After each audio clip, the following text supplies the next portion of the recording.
नमस्कार, मी मनाली. न्यूज 18 लोकमतमध्ये आपल्या सगळ्यांचं स्वागत. सकाळचे 11 वाजलेत आणि आताच्या या सगळ्या महत्त्वाच्या बातम्या या बुलेटिनमध्ये सविस्तर पाहणार आहोत. मात्र सुरुवातीलाच ब्रेकिंग बातमी. विधान भवनात काँग्रेसची बैठक सुरू असून अशोक चव्हाण त्याचबरोबर नाना पटोले, बाळासाहेब थोरात या बैठकीला हजर आहेत. थेट जाणार आहोत या बैठकीमध्ये. बघा, शेतकऱ्याच्या आत्महत्या होत आहेत. या सरकार गुन्हा दाखल करताय का? तुम्ही करताय का गुन्हा दाखल? नाही, सरकार आत्महत्या करतात आहे. ते या दोन लोकांवर जे आहेत राज्यामधले ईडी सरकार यांच्यावर गुन्हे दाखल करणार. बेरोजगारीमुळे आत्महत्या करतात त्यांच्यावर गुन्हे दाखल करणार. महागाईमुळे लोक उपाशी मरतात त्याच्यावर गुन्हे दाखल करणार ईडी सरकारवर. त्यांचा आवाज बनायला तुम्ही आवाज दाबतात असाल तर मग काय करणार? आम्ही अजिबात खपून घेणार नाही. तुम्ही आम्हाला अडवू नका. आम्हाला आमचं काम करू द्या. तुम्ही तुमचं काम करा. नाही बालाजी, आम्हाला मुद्दा तो नाही. आम्हाला आमचं काम करू द्या. जनता रस्त्यावर उतरलेली आहे. सगळ्या देशामध्ये, महाराष्ट्रामध्ये सगळ्या कानाकोपऱ्यात आता ही लढाई सुरू झालेली आहे. हे तुमच्या दाबल्याने दबणार नाही. ही लढाई, ही आमची लढाई चालूच राहणार आहे. राज्यपालांनी तुम्हाला सांगितलं का यांना येऊ देऊ नका म्हणून? जसं शेतकऱ्यांना आतंकवादी, नक्षलवादी प्रधानमंत्री म्हणत होते लोकसभेत आणि राज्यसभेत, तसं काँग्रेसच्या लोकांना राज्यपालांनी आतंकवादी घोषित केलेलं आहे का? सांगा ना त्यांनी. लावा गुन्हे ते पण आमच्यावर. जनतेसाठी काही पण करायला तयार आहे आमची काँग्रेसची. पण हे काय चाललं काय इथं? हुकुमशाही चालली का? ही दडपशाही आम्ही खपून घेणार नाही. आपल्याला आमची विनंती आहे, तुम्ही पण आमच्या बरोबर सहभागी व्हा. आणि चला बालाजी, तुम्ही आमच्या बरोबर.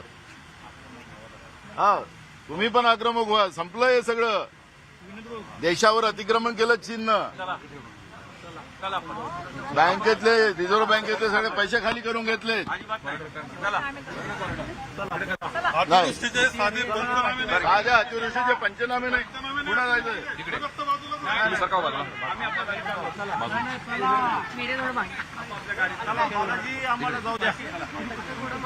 आम्हाला काय गडबड करतो?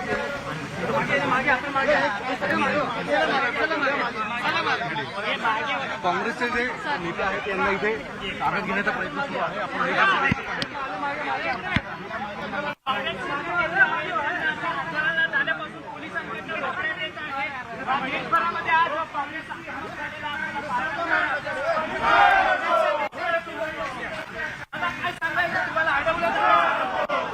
जनतेचा आवाज दाबण्याचा प्रयत्न केंद्रातलं मोदीचं आणि राज्यातलं ईडीचं सरकार करते आहे. आज बेरोजगारी, शेतकऱ्यांच्या आत्महत्या, शेतकऱ्यांचे प्रश्न, साधे पंचनामे शेतकऱ्यांच्या शेतीचे झाले नाहीत. शेतकऱ्यांना मदत केली नाही. बेरोजगारीचा प्रश्न निर्माण झाला. या सगळ्या प्रश्नावर आवाज उचलण्यासाठी काँग्रेसच्या भूमिकेला दाबण्याचा जो हुकुमशाही जी चाललेली आहे त्या हुकुमशाहीच्या विरोधात आमची भूमिका आहे. आपण पाहिलं, आम्ही विधान भवनातून बाहेर निघतोय. अजूनही आम्ही कुठल्या आंदोलनाच्या प्रवृत्त्यात नाही. पण ज्या पद्धतीनं महाराष्ट्राच्या इतिहासामध्ये हे ईडी सरकार जे आहे, ते ईडी सरकार ज्या पद्धतीनं हुकुमशाही करते आहे, हे आपण सगळं राज्य बघते आहे, देश बघते आहे. आणि हे आम्ही खपवून घेणार नाही. जनतेच्या प्रश्नामध्ये 1 इंच सुद्धा आम्ही मागे येणार नाही. प्रश्न आम्ही लढणार आणि या देशातल्या जनतेला, महाराष्ट्राच्या जनतेला न्याय मिळवून देणं हीच भूमिका काँग्रेसची आहे आणि ती लढत राहू. नाना, पोलिसांबरोबर आपण बोललात. पोलीस परवानगी देतात. पोलीस ईडीच्या सरकारमध्ये दबाव आहे आणि केंद्राच्याही नरेंद्र मोदीच्या सरकारच्या दबावामध्ये आहे. राज्यपालांचाही, राज्यपालापर्यंत आम्ही जाऊ नये. जसं लोकसभेमध्ये प्रधानमंत्री सांगतात की शेतकरी हक्कासाठी जेव्हा लढतात, 3 काळ्या कायद्याच्या विरोधात लढतात, त्याला आंदोलन जे बी म्हणतात, त्याला आतंकवादी म्हणतात, त्याला नक्षलवादी म्हणतात. आणि आज जनतेचे जे बेहाल केंद्राच्या आणि राज्याच्या ईडी सरकारमुळे झालं, याचा आवाज उचलायला आम्ही जातो ते पोलीस आडवे होतात आहेत. मी यांना आमची विनंती आहे, या पोलिसांनाही सुद्धा, तुम्ही जनतेचे नोकर आहात, या ईडी सरकारचे नाही. जनतेच्या घामाच्या पैशाने तुम्ही पगार घेता. जनतेसाठी तुम्ही पण आमच्या सोबत या, असं आमचं यांनाही सुद्धा आव्हान आहे. सर इकडे भाजप सरकार आपण पाहतोय विधिमंडळाबाहेरची ही दृश्य आहेत। या ठिकाणी काँग्रेसचे नेते आणि काँग्रेसचे कार्यकर्ते जमलेले आहेत। राजभवनावर मोर्चा काढण्याचा इशारा त्यांनी दिलेला आहे, मात्र पोलिसांनी त्यांना विधिमंडळाबाहेर जाऊ न देण्याचं आवाहन केलं आहे। पोलिसांनी ताब्यात घेण्याचा प्रयत्न केला, त्यावर नाना पटोलेंनी पोलिसांना देखील खडसावलेलं आहे। तुम्ही जनतेसाठी कार्यरत आहात की इतरांसाठी किंवा ईडीसाठी याचा विचार करा, आम्ही हा मोर्चा काढणारच असं देखील त्यांनी पोलिसांना सांगितलेलं आहे। खरं तर मोर्चा काढण्यापूर्वीच त्यांना नोटीस बजावण्यात आली। महागाई, बेरोजगारी विरोधात काँग्रेस आज आक्रमक झालेली आहे। तर दुसरी दृश्य आपण नवी दिल्लीतली पाहतोय। नवी दिल्लीमध्ये सुद्धा काँग्रेस कार्यकर्ते, काँग्रेसचे नेते मंडळी रस्त्यावर उतरलेले आहेत। वाढती महागाई, भाजप सरकार विरोधात आणि बेरोजगारी विरोधात काँग्रेसच्या कार्यकर्त्यांनी विविध ठिकाणी आंदोलनाला सुरुवात केलेली आहे। मुंबईमध्ये सुद्धा काँग्रेस आक्रमक झालेली पाहायला मिळतेय।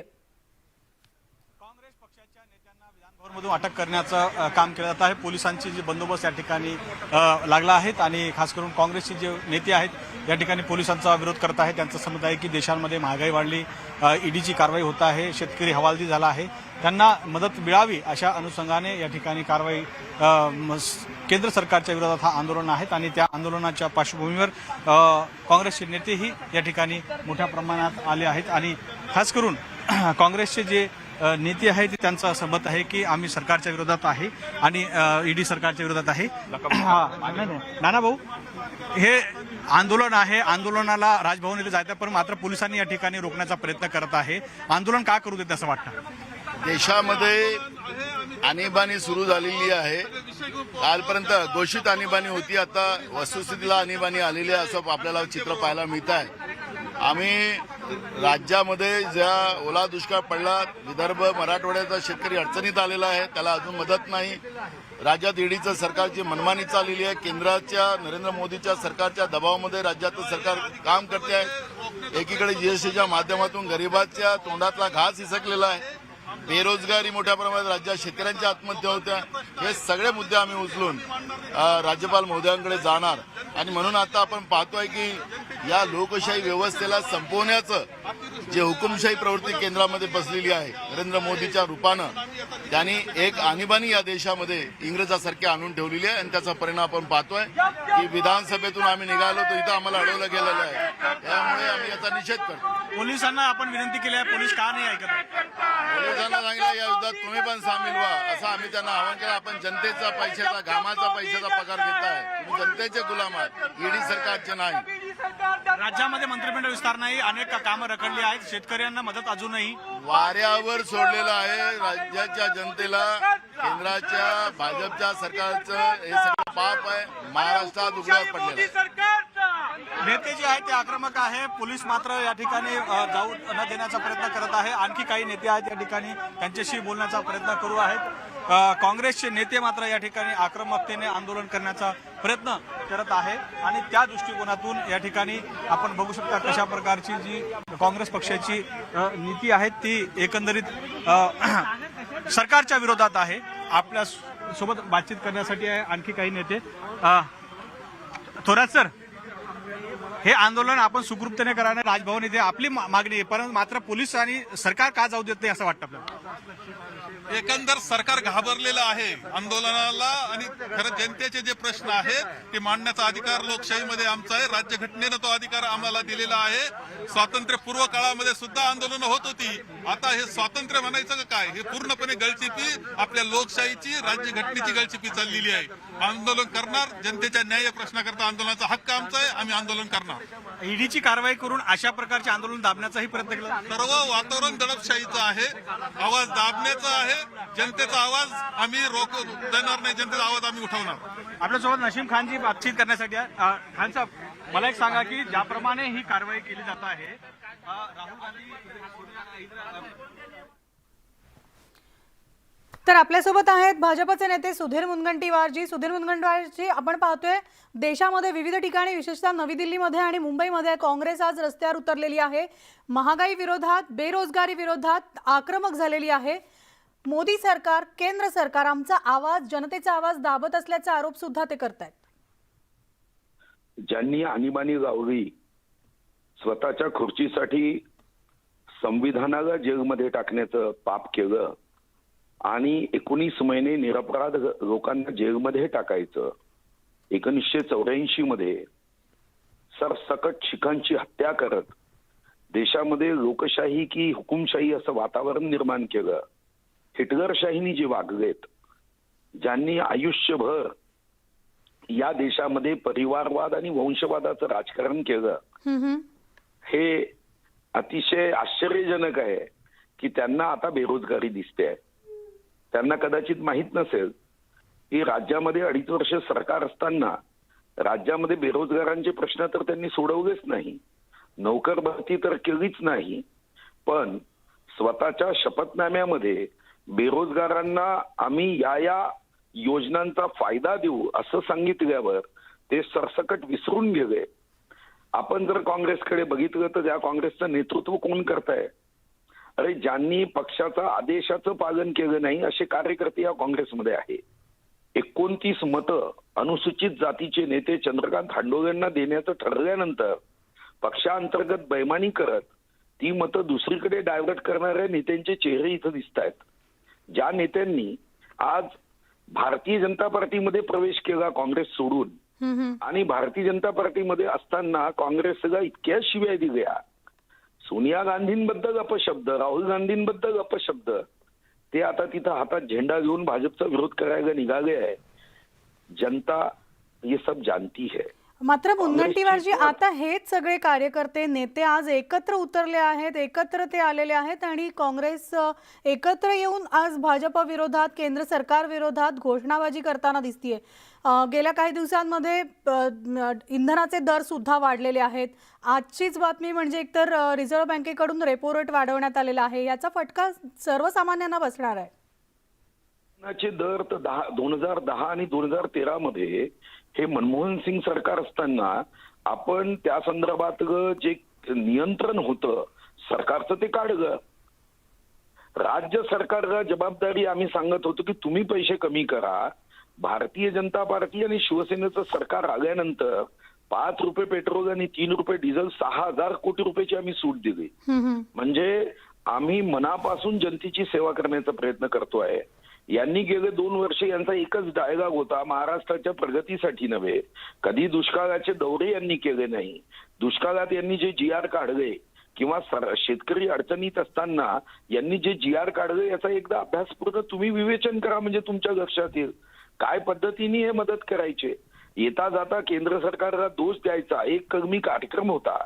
स्वतःच्या अपयशाचं खापर दुसऱ्यांवर फोडायचं.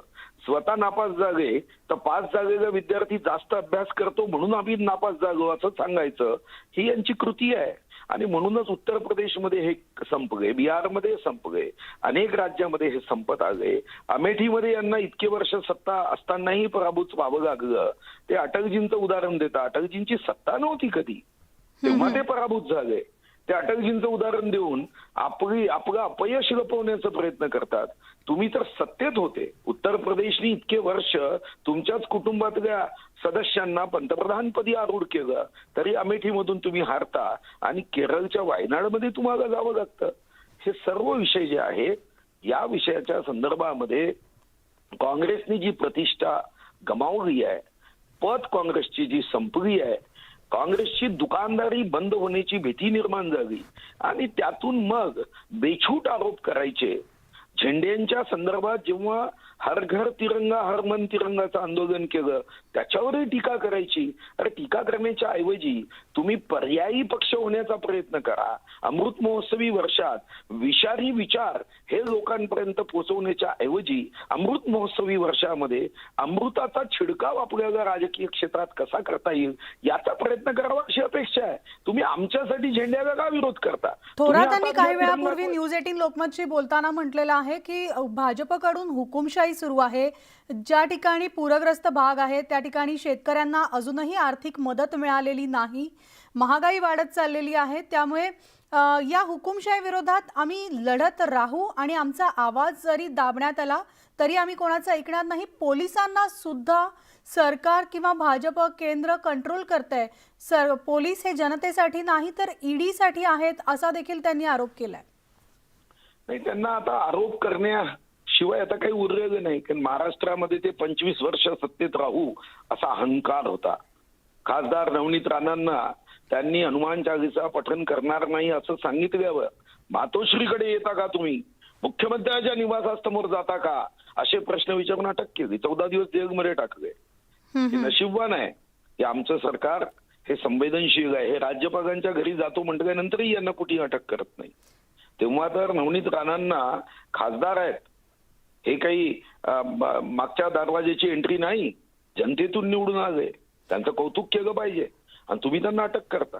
मात्र तुम्ही राज्याचे नारायण राणे मुख्यमंत्री जे साहेबांना आहेत अटक राज्याचे मुख्यमंत्री जे आहेत ते सतत दिल्ली दौऱ्यातच व्यस्त आहेत. मंत्रिमंडळ विस्तार अद्याप झालेला नाही आणि यामुळे भरडला जातोय सर्वसामान्य नागरिक, अशी देखील त्यांची टीका होतीये. नाही, त्यांना टीका करण्याऐवजी दुसरं काहीच काम शिल्लक राहिलं नाही. मुख्यमंत्री कमीत कमी घराच्या बाहेर जाऊन दिल्ली दौरे करून आपल्या महाराष्ट्राचे प्रश्न मार्गी लावत आहेत. या अगोदरचे मुख्यमंत्री हे मंत्रालयात गेले ही बातमी झाली होती. आईनी मुलासाठी स्वयंपाक केला तर ही बातमी होता कामा नये, कारण ते कर्तव्य आहे. पण जेव्हा एखादा मुख्यमंत्री मंत्रालयात गेला ही बातमी होते, तेव्हा जगामध्ये आपली इब्रत जात असते. मात्र पोलिसांना केंद्र सरकार संपूर्णपणे पोलिसांवर वचक ठेवून आहे, याला कितपत दुजोर आहे? नाही, पोलिसांवर वचक कारण ठेवून पोलीस त्यांना राजभवनावर केंद्र सरकार जाण्यापासून राहत नाही. अडवतायत. पोलीस मग तुम्ही मुख्यमंत्र्यांच्या घरावर नवनीत राणा जाणार होत्या तेव्हा का जेलमध्ये टाकलं, या प्रश्नाचं उत्तर दिलं पाहिजे ना. हिटलर जो होता तो हुकुमशाह होता, याच काँग्रेसच्या लोकांसारखा. हिटलर दुसऱ्यांना हुकुमशाह म्हणायचा, त्याची ही सवय होती. काँग्रेस स्वतः हुकुमशाही या देशामध्ये चालले आणि म्हणूनच संविधानकार विश्वरत्न बाबासाहेब आंबेडकर म्हणायचे काँग्रेस हे जळतं घर आहे, जो जाईल तो जळून खाक होईल. मी नाही म्हटलं, हे बाबासाहेब आंबेडकरांनी या बाबतीमध्ये सांगितलं आहे. धन्यवाद. आपल्यासोबत भाजपचे आमदार सुधीर मुनगंटीवार होते. तर ही आता थेट दृश्य पाहतोय गुवाहाटीमधली. या ठिकाणी काँग्रेस कार्यकर्ते आणि पोलिसांमध्ये आपण पाहतोय धरपकड सुरू आहे. काँग्रेस कार्यकर्त्यांना रोखलं जात आहे पोलिसांकडून. काही ठिकाणी बळाचा देखील वापर केला जातोय. काँग्रेस कार्यकर्त्यांना रोखण्यासाठी काँग्रेसचे कार्यकर्ते अधिकाधिक आक्रमक झालेले आपल्याला पाहायला मिळत आहेत. आज देशभरातल्या विविध ठिकाणी महागाई आणि बेरोजगारी विरोधात काँग्रेस कार्यकर्ता रस्त्यावर उतरलेला आहे. काँग्रेसचं देशव्यापी आंदोलन सुरू आहे. तर मुंबईमध्ये सुद्धा विधिमंडळाबाहेर काँग्रेसचे नेते आणि कार्यकर्ते त्या ठिकाणी जमलेले असून राजभवनापूर्वी जाण्यापूर्वीच त्यांना पोलिसांकडून रोखण्यात आलेलं आहे. विधिमंडळाबाहेर त्यांना अडवण्यात आलेलं आहे. त्याचबरोबर नवी दिल्ली येथे सुद्धा काँग्रेस कार्यकर्त्यांची जोरदार घोषणाबाजी सुरू आहे. ही थेट दोन दृश्य पाहतोय. मुंबईमध्ये काँग्रेसची आक्रमकता आपल्याला पाहायला मिळते. विधिमंडळाच्या परिसरामध्ये काँग्रेस कार्यकर्त्यांना पोलिसांनी अडवलेलं आहे. काँग्रेसच्या नेत्यांना राजभवनाबाहेर जाण्यापासून रोखलेलं आहे. तर नवी दिल्लीमध्ये सुद्धा काँग्रेसचे कार्यकर्ते जोरदार घोषणाबाजी करताना दिसत आहेत. पोलीस त्यांना अडवण्याचा प्रयत्न करतायत. तर आमचे प्रतिनिधी विनोद राठोड आपल्यासोबत आहेत. तर थेट विनोदकडे आपण जाऊयात. विनोद, आपण पाहतोय मुंबईमध्ये काँग्रेसचे नेते कार्यकर्ते आक्रमक झालेले आहेत. राजभवनावर जाण्यापूर्वीच त्यांना अडवलं जात आहे. काही वेळापूर्वी सुधीर मुनगंटीवारांशी सुद्धा आपण संपर्क साधला, तेव्हा त्यांनी म्हटलेलं आहे हुकुमशाही किंवा बेरोजगारी आणि महागाई ही काँग्रेसकडनं आलेली आहे, भाजपकडून नाही किंवा या केंद्र सरकारकडून नाही. या नेत्यांचं आता सध्या काय म्हणणं आहे? नक्की या ठिकाणी विधान भवन मध्ये काँग्रेसच्या नेत्यांचा ना अडवण्याचा प्रयत्न केला जात आहे. पोलिसांचा बंदोबस्त बघू शकता. या व्हॅनमध्ये त्या नेत्यांना अटक करून घेऊन जाण्याचा प्रयत्न केला जात आहे. पोलीस मात्र मोठ्या प्रमाणात ठिकाणी झाली आहे. काँग्रेस पक्षांचं जे आंदोलन आहे ते महागाई, बेरोजगारी आणि देशांमध्ये जे ईडीची जी कारवाई आहे त्याच्या विरोधात आहे आणि त्या विरोधात काँग्रेस पक्षांची नारेबाजी सुरू आहे. काँग्रेस पक्षांच्या नेत्यांनी या ठिकाणी सरकारची जी दडपशाही आहे त्याच्या विरोधात हा आंदोलन आहेत आणि आम्हाला राजभवन येथे जाऊ देत नाही, यामुळे काँग्रेस नेत्यांनी या ठिकाणीच धरणे देण्याचा निर्णय घेतला आहे. काँग्रेसचे जे नेते आहेत ते या ठिकाणी मोठ्या प्रमाणात जमण्याचा प्रयत्न केला जात आहे, परंतु पोलिसांकडून त्यांची एकंदर समजवण्याचा प्रयत्न केला जात आहे. आणि त्या दरम्यान सांगण्यात येत आहेत की चंद्रकांत आपल्यासोबत बातचीत करण्यासाठी आहे चंद्रकांत हांडोरेजी, त्यांना विचारूया. चंद्रकांतजी, भाजप म्हणतो की ही दडपशाही, हुकुमशाही ही काँग्रेस पक्षाकडून आलेली आहे, मग तुम्ही आंदोलन का करता? उलट भाजपचीच दहशत आणि दडपशाही चाललेली आहे. बेरोजगारी वाढत चाललेली आहे, महागाई वाढत चाललेली आहे. महाराष्ट्रामध्ये प्रचंड प्रमाणामध्ये पाऊस पडल्यामुळे ओला दुष्काळ झालेला आहे. शेतकऱ्यांचं नुकसान झालेलं आहे. पंचनामे होत नाहीत आणि अशा पद्धतीनं हे सगळं सुरू असल्यानंतर काँग्रेस पक्षानं ठरवलं ह्या सगळ्याच्या विरुद्ध आपल्याला मोर्चा काढायचा आणि त्यामुळं आम्ही आज हा मोर्चा काढतो इकडे. नक्की काँग्रेसचे काही नेते पुन्हा विधान भवनमध्ये चालले आहेत आणि एक सरकार महाराष्ट्रामध्ये नाहीत आणि सरकारची जी भूमिका असायला पाहिजे, शेतकऱ्यांना जी भूमिका आहे ती मदतीची नाही आहे. तर कसं बघतात सर याच्यावर की शेतकऱ्यांना अजूनही मदत दिली जात नाही, ते महत्वाचं आहे. शेतकऱ्यांना खऱ्या अर्थानं मदत करणं आवश्यक आहे. शेतकरी हा या देशाचा राजा आहे. तोच जर अडचणीत सापडला तर देशातल्या जनतेला अन्नधान्य मिळेल कसं? आणि म्हणून शेतकऱ्यांच्या प्रश्नाकडे अत्यंत गांभीर्यपूर्वक बघणं आवश्यक आहे आणि हे सरकार काय लक्ष देत नाहीये त्यांच्याकडे आणि म्हणून ते लक्ष वेधण्यासाठी हा मोर्चा आज काढण्यात आले. दिल्लीमध्येही जो मोर्चा आहे तो काँग्रेस पक्ष कार्यालयात काढत आहे. त्या ठिकाणी अनेक कार्यकर्ते जमले आहेत. ईडीची कारवाई करून आवाज दाबण्याचा प्रयत्न केला जात आहे असंही बोललं जात आहे. परंतु हे जी काही एकंदरीत योजना आहे आणि जे काही यंत्रणा आहे ती काँग्रेस पक्षानेच आणलेली आहे असं आरोप भाजपकडून केला जात आहे. हे सगळं चुकीचं आहे. आपण बघता काँग्रेसनं डेमोक्रेसी दिलेली आहे, लोकशाही दिलेली आहे. या लोकशाहीमध्ये सगळ्यांना आंदोलन करण्याचा अधिकार आहे. परंतु आज आपण बघा की भारतीय जनता पार्टीच्या सरकारनं हे सगळं थांबवलेलं आहे. दडपशाही जोरात सुरू केलेली आहे आणि म्हणून हे आंदोलन आहे या ठिकाणी. नक्की काँग्रेस नेते जे आहेत ते या ठिकाणी परत पुन्हा गेले आहेत आणि त्या ठिकाणी एक रणनीती ठरवण्याचा प्रयत्न केला जाऊ शकतो. या काँग्रेसच्या सगळ्या नेत्यांना कार्यकर्त्यांना पोलिसांनी विधिमंडळ परिसरामध्येच अडवलेलं आहे. त्यामुळे या आंदोलनाची त्यांची पुढची दिशा काय असणार आहे? नक्की आपण बघू शकता समोर काँग्रेसचे जे नेते आहेत ते या ठिकाणी विचारमंथन करत आहे आणि पुढील दिशा ठरवण्याचा प्रयत्न या माध्यमातून केला जाणार आहे. एक गोष्ट मात्र या ठिकाणी नक्की आहे की काँग्रेसच्या कार्यकर्त्यांना विधान भवनमधून राजभवनकडे जाऊ देत नाही. त्यामुळे एक विशेष काहीतरी रणनीती आखण्याचा प्रयत्न या ठिकाणी केला जाऊ शकतो. परंतु पोलीस यंत्रणा मात्र या गेटवरून हलण्याचा प्रयत्न करत नाही आहे. पोलीस मोठ्या प्रमाणात या ठिकाणी पोलिसांचा मोठा बंदोबस्त विधिमंडळ परिसरामध्ये तैनात करण्यात आलेला आहे. आमचे प्रतिनिधी विनोद राठोड आपल्याला तिथून सविस्तर माहिती देत आहेत. तर काँग्रेसनं आज महागाई आणि बेरोजगारी विरोधात देशव्यापी आंदोलनाला सुरुवात केलेली आहे. केंद्र सरकार विरोधात जोरदार घोषणाबाजी सुद्धा काँग्रेसकडनं केली जातीये. तर देशव्यापी हे आंदोलन सुरू असून इतकंच नाही तर काँग्रेस कार्यकर्ते पंतप्रधान नरेंद्र मोदी यांच्या दिल्ली येथील निवासस्थानाला घेराव घालण्याचा प्रयत्न करणार आहेत. मात्र दिल्ली पोलिसांनी या आंदोलनाला परवानगी नाकारलेली असून काही ठिकाणी पोलिसांनी या काँग्रेस आंदोलकांना ताब्यातही घेतलंय. काँग्रेसनं महागाई आणि बेरोजगारीबाबत केंद्रातील नरेंद्र मोदी सरकारवर आक्रमक भूमिका घेतलेली आहे.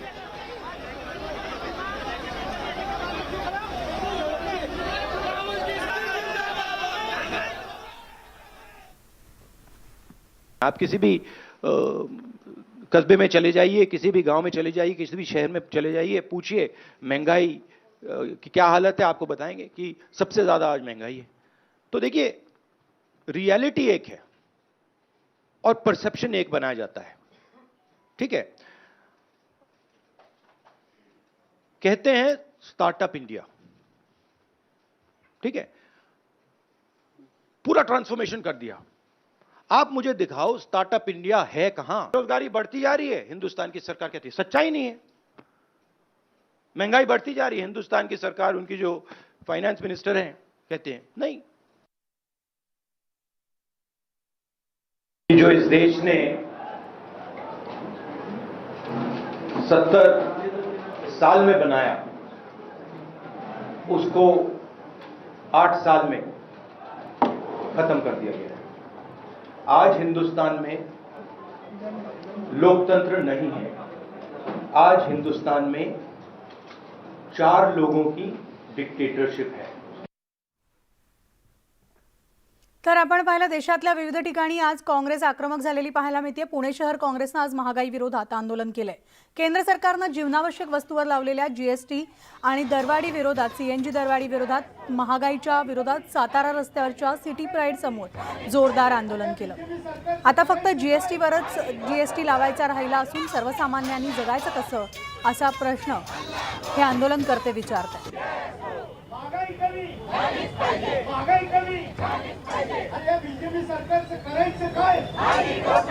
तरी थेट दोन दृश्य आपण पाहतोय। मुंबई आणि पुण्यातली दृश्य आहेत। महागाई विरोधात काँग्रेस आक्रमक झालेली असून काँग्रेसचं देशव्यापी आंदोलन सुरू आहे। मुंबईमध्ये आणि पुण्यामध्ये काँग्रेसकडनं जोरदार घोषणाबाजी केली जाते। केंद्र सरकार विरोधात ही घोषणाबाजी असून बेरोजगारी, जीएसटी, त्याचबरोबर इंधन वाढती समस्या, शेतकऱ्यांचे प्रश्न, पूरग्रस्त भागांमध्ये अजूनही मदत केलेली नाही अशा अनेक मागण्यांसह आज काँग्रेसचे कार्यकर्ते नेते रस्त्यावर उतरले। सामान्यांचं जगणं अतिशय मुश्किल झाले। काय खावं काय करावं हे त्यांना कोणाला कळायला तयार नाही। तुटपुंजा पगार आणि एवढी भयंकर महागाई, त्यामुळे या महागाईचा भडका श्रीलंकेसारखा भारतात होऊ नये याची दक्षता घेणं हे मोदी सरकारचं काम आहे, परंतु त्यांचं दुर्लक्ष आहे। गणपती आले, दिवाळी आले, काय घ्यायचं हेच लोकांना विचार पडतात। पहिलं मुठ्ठीभर पैसा लेके जाते थे, थैलाभर आना जाते थे, अभी थैलाभर पैसा जाता है और मुठ्ठीभर आना जाता है। असं हे चांगलं सरकार आजचे दिन हे कसले आजचे दिन आहेत। आणि या सगळ्या घडामोडींचं बुलेटिनमध्ये आता वेळ झाली। आज इथेच थांबण्याची। ताज्या बातम्यांसाठी तुम्ही पाहत राहा न्यूज 18 लोकमत। त्याचबरोबर आमचं फेसबुक, यूट्यूब आणि ट्विटरला फॉलो आणि सबस्क्राईब करायला विसरू नका।